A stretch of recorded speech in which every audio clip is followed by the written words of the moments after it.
let's do the picture of you. Barbie Alexander, Barbialexander.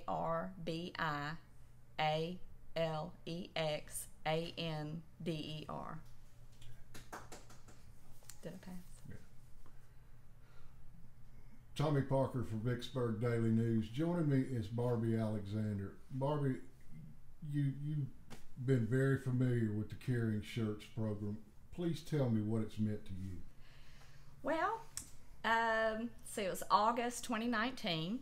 I was diagnosed with cancer, kind of a rare cancer called sarcoma of the soft tissue, and world turned upside down, and I took off to MD Anderson in Houston, Texas, and part of my regimen for treating it, the first part of the regimen was chemotherapy. So I had about 7 rounds of chemo, and so that was about a 4-month process.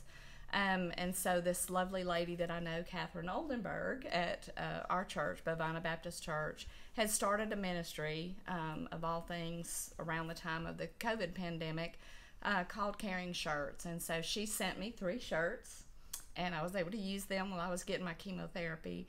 I said I wasn't going to cry, but the biggest thing is that to know that what goes in behind those shirts, and the volunteers that have created them, and the love and prayer over those shirts, as well as just my support with Bovina Baptist and Catherine in this Caring Shirt ministry has meant a lot. I actually left my 3 shirts at the apartment that we rented while I was having the treatments for the next person, because they have a church ministry there that rents those apartments out to other cancer victims or patients, and it's a victim, I guess. And so I left them there for the next person to enjoy. So it means a lot. Now, you're not the only church member who's benefited from this. We were to be joined by another lady, but unfortunately she's been diagnosed with COVID. But now the shirts are traveling literally around the world. Around the world. And it's just so cool to be able to support that too for other people.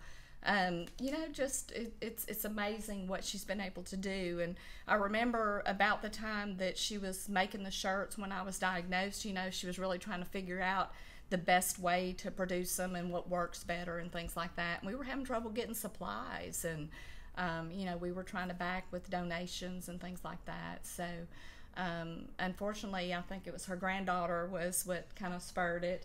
And so several and you just, when you look back or you sit in church and you start looking at all the people around with cancer that you go to church with on a weekly basis, it is amazing how many just local people it's touched and how it's spurred out from there. Because when you're going through it, you're also making a lot of friends and meeting a lot of people going through the same struggles you are. So through word of mouth, we've been able to just spread that out. And thanks to y'all for publicizing it, things like that, the interviews and the sharing of information with other people has allowed her to be able to expand that ministry even outside our continent. It's cool.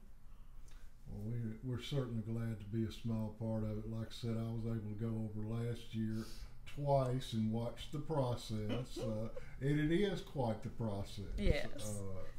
But they seem to have a lot of fun fellowshipping and I enjoy their Facebook post, yes, with all the other members. I think half of them show up to get fed. Exactly. They get coffee and donuts. Miss Catherine always has cooking. Something good cooking. Yes, sir. Well, we thank you for taking the opportunity to share your story with us. I'm glad to do it. Glad to do it. We'll be keeping you in our thoughts and prayers with your continued recovery. Appreciate it. All's good right now. Thank you.